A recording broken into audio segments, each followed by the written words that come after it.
Russia Ukraine యుద్ధం ముగియట్లేదు, అయితే ఓడట్లేదు. Ukraine ఓడానని చెప్పట్లేదు, రష్యా గెలిచామని మాత్రం ప్రకటిస్తోంది. తాజాగా జరుగుతున్నటువంటిది నాటో వెళ్ళి రష్యా మీద దాడి చేస్తుంది. ఎందుకంటే ఉక్రెయిన్ ఓటమి అంటే యూరప్ దేశాల ఓటమి, నాటో ఓటమి అవుతుంది.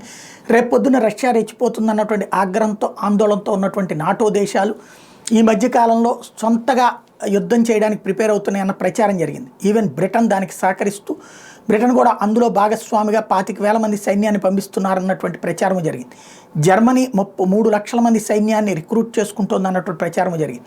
బట్ ప్రస్తుతానికైతే మాత్రం రష్యా సరిహద్దుల ప్రాంతానికి లేదంటే ఉక్రెయిన్ దగ్గరలోకి యుద్ధ విన్యాసాలు చేస్తూ త్రివిధ దళాలతో విన్యాసాలు చేస్తున్నాయి 90,000 మంది నాటో బృందాలు.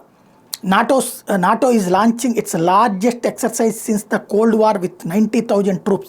The troops are due to join a Steadfast Defender 2024 drills that will run through May.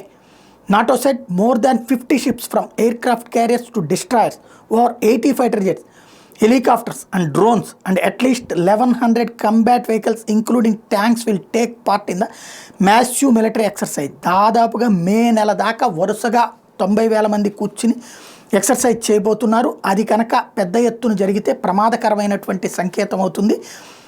దాని ఇంపాక్ట్ రేపొద్దున వాటిట్లో దేని మీదనన్నా రష్యాకు సంబంధించినటువంటి ఒక దాడి జరిగిందంటే కనుక మొత్తం నాటో దేశాలన్నీ కలిపి 28 దేశాలు, ఇప్పుడు 30 దేశాలు కలిసి రష్యా మీద పడడానికి సిద్ధం చేసుకుని కావాలని కవ్విస్తున్నాయి రష్యాని.